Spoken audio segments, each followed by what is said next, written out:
Movie की शुरुआत में हम हैलोवीन से एक वीक पहले का समय देखते हैं। तभी हम एक बच्चे को देखते हैं जिसका नाम पीटर है। पीटर स्कूल जाता है लेकिन इसका कोई भी दोस्त नहीं है। इसे बच्चे तंग करते हैं। ये हर समय अकेला ही रहता है और अपने आप में गुम रहता है। घर में भी चुपचाप पड़ा रहता है। घर से बाहर खेलने के लिए भी नहीं जाता। पीटर के मॉम डैड काफी ज्यादा केयरिंग होते हैं और वो पीटर के लिए भी काफी ज्यादा वरीड होते हैं, इसलिए वो इसको बाहर भी नहीं जाने देते और इसको दोस्त बनाने से भी मना करते हैं। एक रात पीटर अपने कमरे में सोया होता है तो उसे अजीब सी आवाजें आती हैं। ये आवाजें उसके रूम की दीवार की दूसरी तरफ से आ रही होती हैं, जैसे कोई दीवार को जोर जोर से बजा रहा होता है। पीटर उठ जाता है और अपने कमरे की खिड़की से बाहर देखता है लेकिन वहां पर उसे कोई भी नहीं दिखाई देता। पीटर काफी ज्यादा डर जाता है। तभी वो भागकर अपनी मॉम डैड के रूम में आ जाता है। तभी इसकी मॉम इसे वापस इसके रूम में ले आती है और पीटर की तसल्ली के लिए दीवार के साथ कान लगाकर सुनती है, लेकिन उन्हें इस वक्त कोई भी आवाज नहीं आती। तभी वो पीटर से कहती है कि ये सिर्फ तुम्हारा वहम है, तुम चिंता नहीं करो और आराम से सो जाओ। अगले दिन पीटर स्कूल जाता है। स्कूल में पीटर की नई टीचर आती है। वो पीटर को काफी ज्यादा डरा हुआ देखती है, इसलिए वो इसके साथ थोड़ा फ्रैंक होने की कोशिश करती है ताकि ये थोड़ा सा रिलैक्स हो सके। फिर हम देखते हैं कि रात को मॉम डैड के साथ पीटर बैठा हुआ खाने की टेबल पर बातें करता है। पीटर अपने डैड से कहता है कि हैलोवीन का दिन आने वाला है और मैं इस दिन बाहर जाना चाहता हूँ और ट्रिक और ट्रीट गेम भी खेलना चाहता हूँ। सभी बच्चे इस दिन बाहर जाते हैं लेकिन पीटर की मॉम ये सुनते ही इसको मना कर देती है। फिर पीटर के डैड इसको एक वाकया सुनाते हैं कि जब तुम अभी पैदा नहीं हुए थे तभी एक लड़की इसी टाउन में हैलोवीन की रात बाहर गई थी। वो भी ट्रिक और ट्रीट गेम खेलने के लिए गई थी लेकिन वो गुम हो गई और वो तब से लेके आज तक वापस नहीं आई और उसका कुछ भी पता नहीं चला कि वो कहाँ चली गई। हम लोग तभी से डरे हुए हैं, इसलिए तुम्हें बाहर नहीं जाने देते। इसके बाद पीटर अपने रूम में सोने के लिए चला जाता है। तभी पीटर को अपने कमरे की दीवार की दूसरी तरफ से ऐसे महसूस होता है जैसे इसकी दीवार को कोई पुश कर रहा हो और इसकी पार्टीशन इसके कमरे की तरफ उभरी हुई होती है। फिर पीटर को कमरे की दीवार की दूसरी तरफ से किसी लड़की की आवाज आती है जो बार बार इसका नाम लेकर इसको बुला रही होती है। वो लड़की से कह रही होती है कि मेरे पास आओ और मेरी मदद करो। पीटर इसकी आवाज सुन के काफी ज्यादा डर जाता है और रोने लग जाता है। पीटर के रोने की आवाज सुन के इसके डैड भी इसके रूम में आ जाते हैं। वो पीटर के कमरे की दीवारों को कान लगाकर आवाजें सुनने की कोशिश करते हैं लेकिन उन्हें कोई भी आवाज नहीं आती। सभी कुछ नॉर्मल महसूस होता है। वो फिर से पीटर को समझाते हैं और उसको सोने का कहते हैं और उसको कहते हैं कि ये सिर्फ तुम्हारा वहम है, लेकिन पीटर काफी ज्यादा डरा हुआ होता है। अगले दिन पीटर के मॉम डैड घर में हर तरफ चूहे मारने वाली गोलियां डाल देते हैं और पीटर को कहते हैं कि शायद ये चूहों की वजह से शोर की आवाज आती है जो तुम्हें डरा देती है।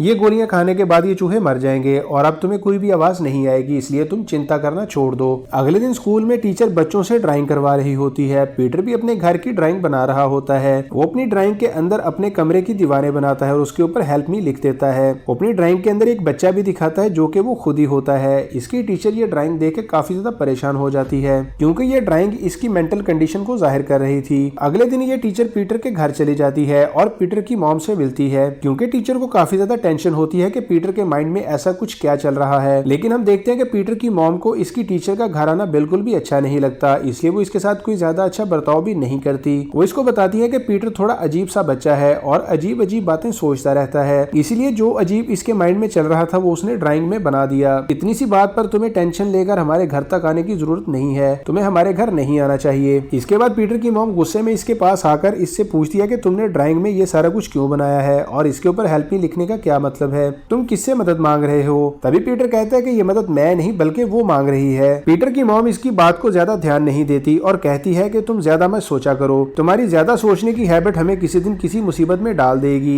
और वो ये कहते हुए वहां से चली जाती है। रात को पीटर सोने की कोशिश करता है तो दीवार की दूसरी तरफ से उसे दोबारा से आवाजें आनी शुरू हो जाती है। पीटर कहता है कि ये कोई रियल आवाज नहीं है बल्कि ये मेरा वहम है। तभी उसकी लड़की का जवाब आता है कि मैं रियल हूँ और मैं तुमसे दोस्ती करना चाहती हूँ, इसके अलावा मुझे और कुछ भी नहीं चाहिए। फिर वो लड़की पीटर को आवाज देती है कि अगर तुम चाहते हो कि मैं तुमसे बात ना करूँ तो मैं आइंदा तुम्हें आवाज नहीं दूंगी और मैं यहाँ से चली जाऊंगी। तभी पीटर उसे कहता है कि नहीं नहीं, तुम नहीं जाओ बल्कि तुम रुक जाओ, क्योंकि पीटर का भी कोई दोस्त नहीं था इसलिए वो इसके साथ दोस्ती करना चाहता था। अगले दिन पीटर स्कूल में होता है तो तभी हम देखते हैं कि सभी बच्चे पंपकिन पर हैलोवीन बना रहे थे। पीटर भी एक बहुत अच्छी हैलोवीन बनाता है जिसे देखकर वो बहुत ज्यादा खुश होता है कि उसने इतना अच्छा काम किया है। तभी स्कूल का एक और शरारती बच्चा आ जाता है और इसको तंग करता है। वो पीटर को धक्का देकर गिरा देता है और इसका पंपकिन भी पैर मार मार के तोड़ देता है। पीटर ये देख के काफी ज्यादा सैड हो जाता है। रात को पीटर अपने बेड पर लेटा हुआ रोने लगता है। तभी दीवार की दूसरी ओर से लड़की की आवाज आती है। वो इसको कहती है कि चिंता मत करो। वो इसे समझाती है कि एक बार मेरे साथ भी ऐसा ही हुआ था, तुम्हें इसका बदला लेना चाहिए। ये बात पीटर पर काफी ज्यादा असर करती है और पीटर भी बदला लेने का सोच लेता है। फिर अगले दिन हम पीटर को देखते हैं जो स्कूल में उसी बच्चे को सीढ़ियों से धक्का देकर गिराकर अपना बदला ले लेता है। बच्चा काफी ऊंचाई वाली सीढ़ियों से गिरता है, इस वजह से वो काफी ज्यादा घायल हो जाता है। घर आने के बाद पीटर की मॉम डैड इसकी इस हरकत की वजह से काफी ज्यादा परेशान हो जाते हैं और वे इसको सजा देने के लिए घर की बेसमेंट के अंदर इसको लॉक कर देते हैं। बेसमेंट के अंदर वो एक काफी बड़ा गड्ढा देखता है जिसको जाली से बंद किया हुआ था। जाली के अंदर से पीटर को एक बहुत बड़ा भालू का टॉय भी पड़ा हुआ नजर आता है। तभी हम स्कूल टीचर के घर प्रिंसिपल को देखते हैं जो उसको ये समझाने आया था कि तुम्हें पीटर के घर पर नहीं जाना चाहिए था। टीचर अपने प्रिंसिपल को कहती है कि मुझे उसकी ड्राइंग की वजह से और उसके परेशान रहने की वजह से काफी ज्यादा चिंता थी, लेकिन मुझे उनके घर जाके पता चला कि उसकी मॉम भी काफी ज्यादा अजीब है। तभी वो प्रिंसिपल उसे समझाता है कि अगर तुम्हें उसकी इतनी ही फिक्र है तो हमें मामला स्कूल के अंदर ही टैकल करना होगा, हमें उसके घर नहीं जाना। उसके बाद टीचर सभी बच्चों के टेस्ट की मार्किंग करने लग जाती है। पीटर के लिए भी वो काफी ज्यादा वरिड होती है, इसलिए वो इसके टेस्ट का रिजल्ट देने के बहाने पीटर के घर चली जाती है, लेकिन पीटर तो बेसमेंट के अंदर बंद था। टीचर पीटर के डैड का अजीब बिहेवियर देखती है जिनके हाथ में हथौड़ी पकड़ी होती है और इनका हाथ काफी ज्यादा जख्मी भी होता है। इनके घाव से ब्लड भी निकल रहा होता है। टीचर ब्लड देख के कहती है कि आपको ये चोट कैसे लगी? तभी पीटर के डैड कहते हैं कि कोई खास बात नहीं है, मैं घर की चीजों की मरम्मत कर रहा था तभी ये चोट लग गई है, कोई भी चिंता की बात नहीं है, सभी नॉर्मल है।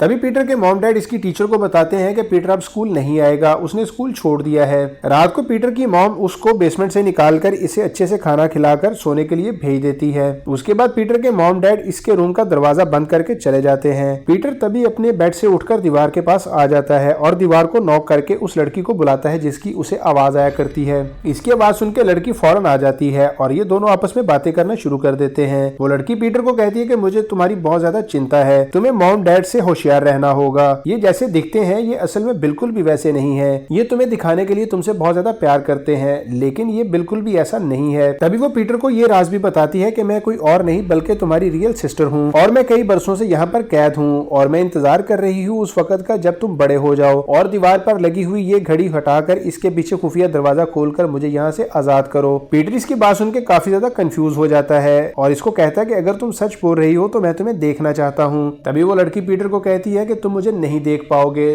अगर तुमने मुझे देख लिया तो तुम मुझसे डर जाओगे क्योंकि मैं काफी साल से यहाँ पर कैद हूँ और मेरी हालत काफी ज्यादा अजीब है, मैं बहुत ज्यादा भयानक दिखाई देती हूँ। लेकिन पीटर कहता है कि तुम चिंता ना करो, मैं नहीं डरूंगा, मैं सिर्फ तुम्हें देखना चाहता हूँ ताकि मुझे तुम पर यकीन आ सके। तभी वो लड़की कहती है कि इस दीवार में एक छोटा सा होल है। पीटर उस होल से दीवार के पार देखता है। तभी लड़की की बड़ी सी आंख देखकर पीटर डर के पीछे हो जाता है। वो लड़की पीटर से कहती है कि मॉम डैड बहुत बुरे और जालिम है, उन्होंने मुझे कई साल से यहाँ पर कैद कर रखा है और एक दिन तुम्हारे साथ भी यही होने वाला है, इसलिए तुम्हें होशियार रहना होगा और अपना ख्याल रखना होगा। पीटर ये सब बात सुन के काफी ज्यादा घबरा जाता है, लेकिन पीटर इस बात पर भी कंफ्यूज होता है कि क्या ये वाकई उसकी बहन है। वो इस मिस्ट्री से काफी ज्यादा परेशान हो जाता है, इसके सपनों में भी यही बातें आती रहती हैं। इसे मॉम डैड इसके सपनों में आकर अक्सर डराते हैं, इसे लगता है कि इसके मॉम डैड इसे नुकसान पहुंचाना चाहते हैं, लेकिन वो जब भी डरता है तो इसकी मॉम आकर इसे समझाती है कि तुम्हें अपने जहन को शांत रखना होगा, ऐसा कुछ भी नहीं है। एक दिन पीटर अपने रूम में लेटा होता है, तभी वो लड़की इसको आवाज देके बताती है कि मॉम डैड को तुमसे कोई मतलब या लालच है जिसकी वजह से तुम्हें वो अभी तक कुछ नहीं कह रहे। जैसे ही उनका काम पूरा होगा तुम्हें वो कैद कर देंगे या फिर तुम्हें कत्ल करके दफन कर देंगे, लेकिन मैं जानती हूँ कि तुम्हें मेरी बात का यकीन नहीं आएगा। मेरे पास इस बात का सबूत है, अगर तुम चेक करना चाहते हो तो जाओ घर के सहन के अंदर जाके खुदाई करके देखो, तुम्हें वहाँ पर एक डेड बॉडी मिलेगी। पीटर ये बात सुन के घर के बाहर सहन में चला जाता है और अपनी बहन की बताई हुई जगह की खुदाई करता है। वहाँ पर उसे एक स्केलेटन मिलता है। ये देखकर पीटर काफी ज्यादा डर जाता है और वो अपने रूम में वापस आ जाता है। तभी वो लड़की इसको बताती है कि हैलोवीन की रात एक लड़की यहाँ पर आई थी, वो ट्रिक और ट्रीट के लिए यहाँ पर आई थी। पीटर ये देख के काफी ज्यादा डर जाता है और वो जल्दी से अपने रूम में वापस आता है। तभी वो लड़की से बताती है कि हैलोवीन की रात एक लड़की हमारे घर में ट्रिक और ट्रीट के लिए आई थी, मैंने गलती से उस लड़की से हेल्प मांगी। तभी मॉम और डैड को पता चल गया, इसलिए उन्होंने इसको पकड़कर मार दिया और यहीं पर दफन कर दिया ताकि ये लड़की बाहर जाकर किसी को मेरे बारे में ना बता सके और ये सीक्रेट ऐसे ही सीक्रेट रहे। मॉम डैड चाहते हैं कि मुझे यहाँ पर कैद किए रखने के बारे में किसी को भी पता ना चले। तुम खुद सोचो कि ये कैसे पेरेंट्स हैं जिन्होंने मुझे इतने साल से कैद कर रखा है और मुझे किसी से मदद भी नहीं लेने देते। तभी पीटर समझ जाता है कि ये डेड बॉडी उसी लड़की की है जिसके बारे में डैड ने उस वक्त बताया था जब वो हैलोवीन के लिए ट्रिक और ट्रीट पर जाना चाहता था।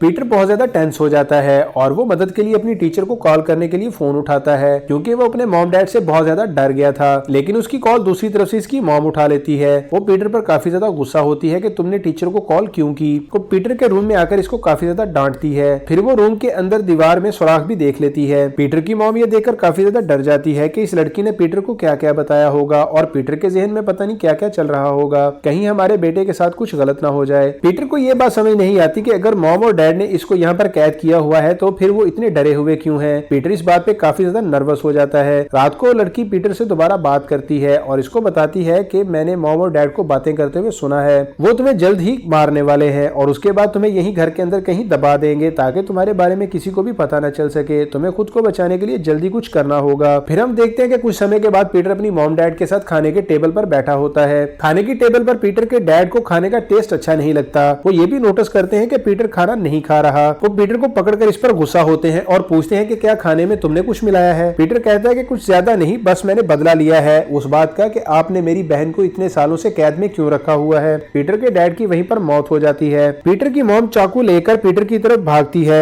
लेकिन पीटर उसे धक्का देकर गिरा देता है। लेकिन हैरत की बात यह थी कि वो पीटर की मॉम पीटर को मारने के लिए नहीं बल्कि उसे बचाने के लिए चाकू लेकर आई थी, क्योंकि पीटर ने लड़की के कहने पर घड़ी हटा दी थी और उसके पीछे छुपा हुआ दरवाजा खोल दिया था। और वो लड़की जो अब तक मासूम बनी हुई थी और अपनी जुल्म के बारे में स्टोरियां सुना रही थी, वो अब एक मॉन्स्टर की तरह आवाजें निकाल रही थी और अचानक से खौफनाक तरह से बिहेव कर रही थी। ये लड़की अचानक से बहुत ही भयानक रूप इख्तियार कर चुकी थी। पीटर भी काफी ज्यादा डर जाता है और भाग के अपने रूम में आ जाता है और बेड के नीचे छुप जाता है। तभी वो शरारती लड़का जिसको पीटर ने सीढ़ियों से गिराया था वो भी अपने दोस्तों के साथ पीटर से बदला लेने के लिए आ जाता है, जिन्होंने कॉस्ट्यूम पहने होते हैं और चेहरों पे मास्क भी चढ़ाए होते हैं। इनको पीटर तो नहीं मिलता लेकिन घर के अंदर मॉन्स्टर घूम रही होती है। वो इन सबको ट्रैक कर लेती है और बड़ी चालाकी से सबको एक एक करके बेरहमी से मार देती है। एक का तो सर ही उसके जिस्म से अलग कर देती है और एक की बॉडी को चीर फाड़ देती है। इनमें से एक की हड्डियां तोड़कर इसको अलमारी में बंद कर देती है और एक को उठाकर जमीन पर बार बार पटक कर मार देती है। पीटर अपने कमरे में बेड के नीचे छुपा होता है। ये लड़की दीवारों और घर की छतों पर उल्टा चलना शुरू कर देती है। ये बहुत ही भयानक तरीके से रिएक्ट कर रही होती है।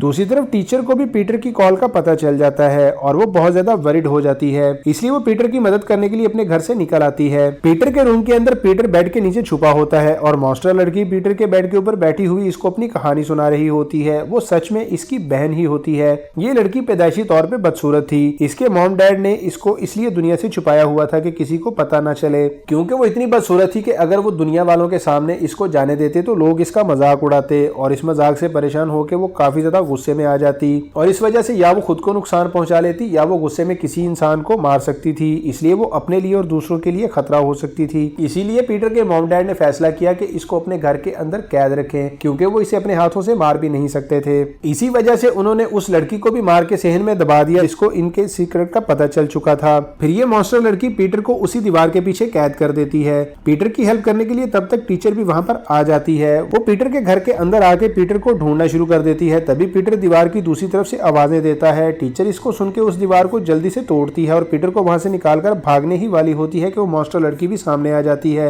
और वो इनके ऊपर भागते हुए हमला कर देती है। मॉन्स्टर लड़की पीटर को गड्ढे में फेंक देती है और वो टीचर से लड़ना शुरू कर देती है। तभी पीटर इसके लंबे बालों को पकड़कर गड्ढे से बाहर निकलने की कोशिश करता है और बाहर निकलने के बाद वो टीचर की मदद से इस मॉन्स्टर लड़की को उस गड्ढे में फेंक देता है और ऊपर से जंगला बंद कर देता है। तभी वो पीटर को बताती है कि वो पीटर से बहुत ज्यादा नफरत करती है। हालांकि वो इसका रियल भाई था लेकिन वो काफी अरसे से कैद थी और पीटर आजाद बाहर घूम रहा था। ये मॉन्स्टर लड़की देखने में नॉर्मल नहीं थी और इसका भाई देखने में बहुत ही प्यारा था, इसीलिए माँ बाप का सारा प्यार इसको मिल गया। ये हर रोज पीटर को प्यार करते, देखती, सुनती और फील करती थी। इसे इस बात पे काफी ज्यादा दुख होता था। पीटर के मॉम डैड भी जानते थे कि ये लड़की अपने भाई से नफरत करती है, इसीलिए वो हमेशा पीटर के लिए परेशान रहते थे। लेकिन वो अपनी बेटी को बदसूरत होने के बावजूद अपने हाथों से मार नहीं सकते थे। हमें यहाँ ये भी पता चलता है कि जिस लड़की की डेड बॉडी पीटर को सहन में मिली थी वो असल में इसी लड़की ने उसको मारा था। लेकिन पीटर के मॉम डैड ने इस लड़की की लाश को यहीं पे दबा दिया ताकि ये सीक्रेट किसी और को पता न चले।